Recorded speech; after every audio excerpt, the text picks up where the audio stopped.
Hello everyone, फिर से आप लोगों के सामने हाजिर हो गया एक क्राइम का खबर को लेकर। आज जिस क्राइम के खबर को बताने जा रहा हूँ, जिस कहानी को बताने जा रहा हूँ, जिस घटना के बारे में बताने जा रहा हूँ, ये घटना जो है शुक्रवार को होती है। शुक्रवार यानी फ्राइडे, 18 अक्टूबर 2024 की बात है। 2 दिन पहले की बात है। आज संडे है, कल आर्टिकल में छापती है। और इस खबर को मैंने जब पढ़ने के बाद सोचा कि आप लोगों के लिए बता दूँ।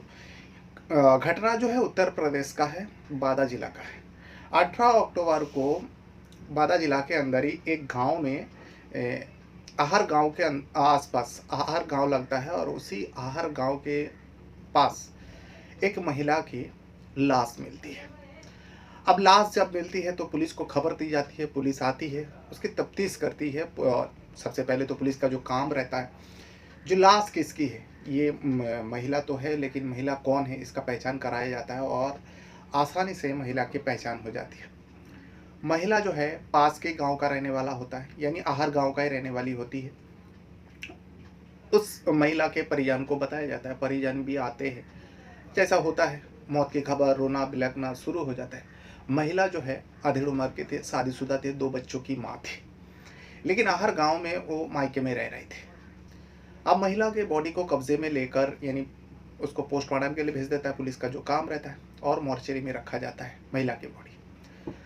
अब उसके बाद पूरे सारे चीज़ खंगालता है, जो कौन मार सकता है, क्यों मार सकता है, और एक महिला के साथ क्या कोई दुर्घटना हुई है, यानी कुछ गलत काम किया गया है, ये सारे पता करता है। पोस्टमार्टम का भी रिपोर्ट आती है, लेकिन पोस्टमार्टम से पता चलता है महिला का जो है गला दबाकर मारा गया, दम घुटने की वजह से महिला की मौत हुआ। अब इतने सारे जो पता चला, मरने वाले महिला का जो नाम होता है सुमन।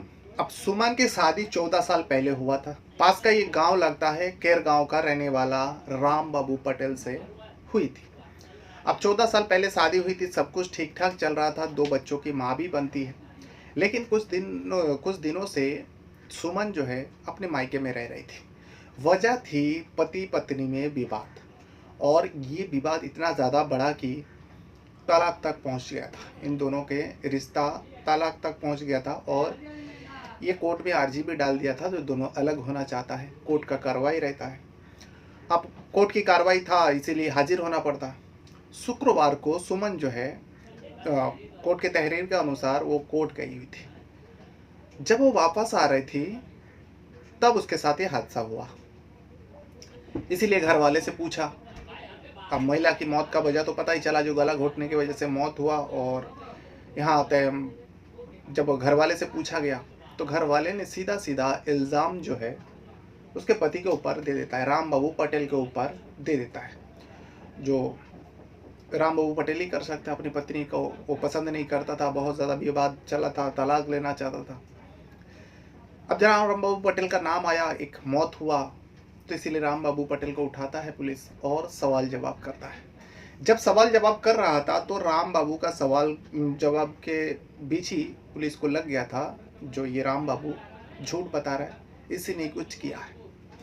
इसीलिए राम बाबू पटेल के ऊपर पुलिस सख्ती करता है।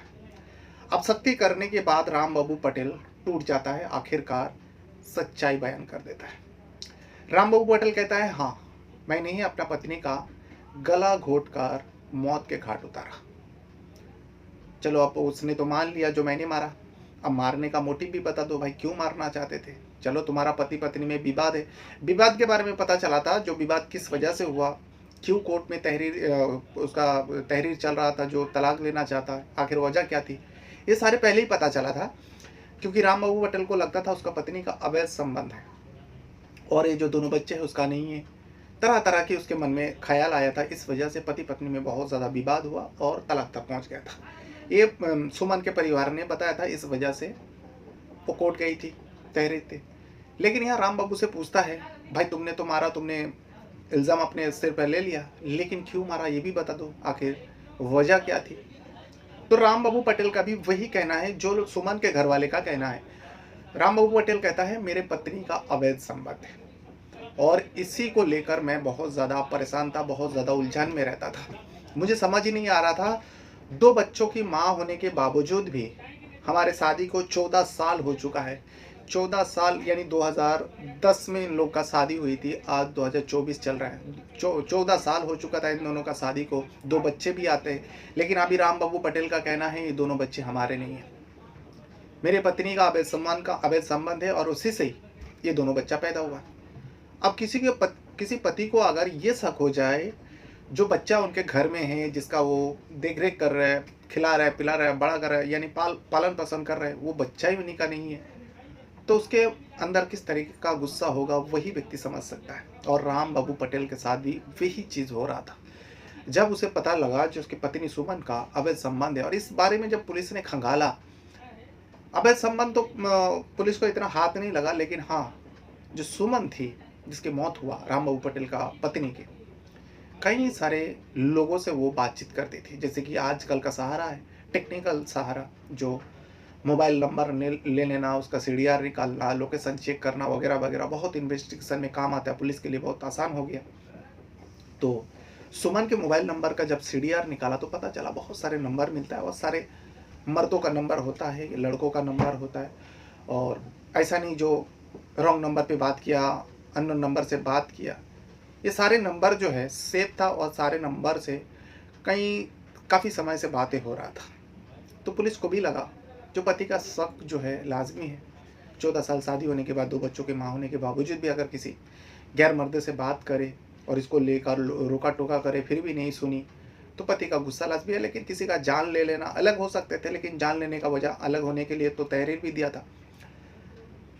अब जब वो कोर्ट में गई थी तब उसके बारे में राम बाबू को पता चला था, जो आज कोर्ट में उसको जाना है, बुलावा आया।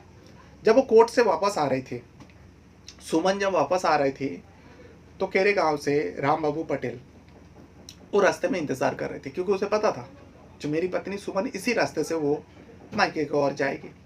वो अपने ससुराल के गांव में पहुंच जाता है राम बाबू पटेल, जो आहर गांव होता है, और इसी बीच सुनसान इलाका में वो चुपचाप बैठा था। जब अपने पत्नी को, सुमन को आते देखता, सुमन के पास जाता, सुमन से बातचीत करता। अब पति है, तलाक तो हुई नहीं थी, बस झगड़ा विवाद चल रहा था। यहाँ पर राम बाबू पटेल जो है अपने पत्नी को बहला फुसला के कुछ बातें करना चाहता था, लेकिन राम बाबू पटेल के मन में क्या चल रहा था ये सुमन को नहीं पता थी। राम बाबू पटेल जो है अपनी पत्नी को समझा बुझाकर वो रास्ते से थोड़ा दूर ले जाता है कुछ बातें करने के लिए, जो तुमसे कुछ बातें करना है। राम बाबू पटेल वकायदा पुलिस को तहरीर दिया, जो मुझे तुमसे कुछ बातें करना है, चलो। अब पत्नी है, पति का बात सुन के, गांव भी उसी का है, आहर गांव में एक इलाका में लेके जाता है, उसी गांव में जहाँ पे जंगल है, थोड़ा नदी का किनारा है। उस जगह पे जाते हैं और जाने के बाद बात करते हुए इसी बीच जो है राम बाबू पटेल अपनी पत्नी सुमन को मारने पीटने लगते हैं, और बहुत ज़्यादा मारते हुए पीटते हैं। इसी बीच वो चीखने की, चिल्लाने की कोशिश किया सुमन, तभी जो है राम बाबू पटेल उसका गला दबा देता है, यानी उसका गला घोट देता है। और राम बाबू पटेल इसी इरादा के साथ अपनी पत्नी से मिलने आया था, यानी सोचिए सब, अब उस साजिश के तहत आया था। उसके बाद सुमन का मौत के घाट उतार देने के बाद उसी जगह पर छोड़कर वो अपने गांव चले जाते हैं। लेकिन यहाँ पे लोगों की नज़र पड़ता है, पुलिस आती है, तफ्तीश होती है, घर वाले से पूछताछ करता है, राम बाबू पटेल का नाम आता है, और राम बाबू पटेल को हिरासत में लेकर जब पूछताछ करता है, राम बाबू पटेल भी पूरा सच्चाई कबूल लेता है और पुलिस को हकीकत बता देता है। वाकई एक शक के बिना पर, इसका कोई सबूत नहीं था राम बाबू पटेल के पास, जो हाँ ये जो दोनों बच्चे हैं मेरा नहीं है और किसी दूसरे गैर का है, लेकिन पत्नी को पर शक के बिना पर वो इतना बड़ा क्राइम कर लेता है। तो ये था वो पूरा कहानी, जो उत्तर प्रदेश का 18 अक्टूबर यानी शुक्रवार के दिन इस घटना को अंजाम दिया गया। बहरहाल अपने साथ साथ अपना परिवार का भी बहुत ज़्यादा ख्याल रखिएगा, और इस वीडियो को देखने के लिए आपका बहुत बहुत धन्यवाद करता हूँ। Thank you very much.